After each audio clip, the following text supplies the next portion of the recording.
This is Valyria, sometimes called Old Valyria. It's the home of Valyrian steel, home of the Targaryens, home of the dragons, also home of the Valerians. I always thought that was unnecessarily complicated. The Valerians are from Valyria, so all Valerians are Valyrian, but not all Valyrians are Valerians. So because the Targaryens are Valyrian. So we'll zoom out a bit, and then we'll move to the north and west, and you can see this is our normal map of Westeros, and here is King's Landing, and here is Dragonstone. And Dragonstone is important because Dragonstone is obviously the home of the Targaryens since they left Valyria.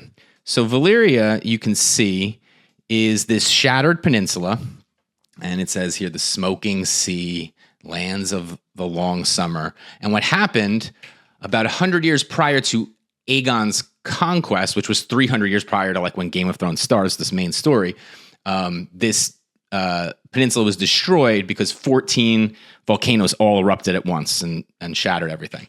But luckily for the Targaryens, approximately, I think it was 12 years before that, one of the women in the family, Daenerys the Dreamer, had a dream that something terrible was going to happen.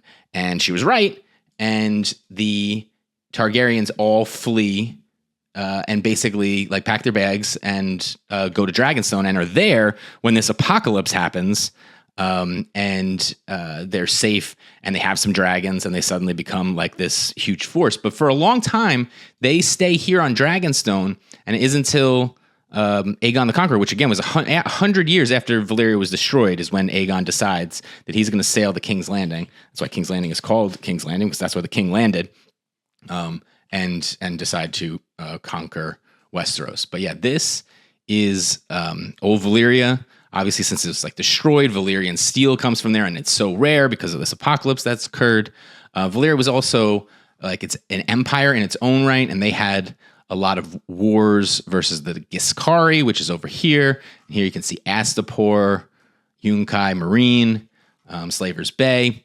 And Volantis is here. Most of the 9 free cities of Essos were at one point part of the Valyrian freehold, is what it's called. But yeah, that's Valyria. We hear a lot about that, and it's not too far, but it's not part of. It's obviously in Essos, not part of Westeros.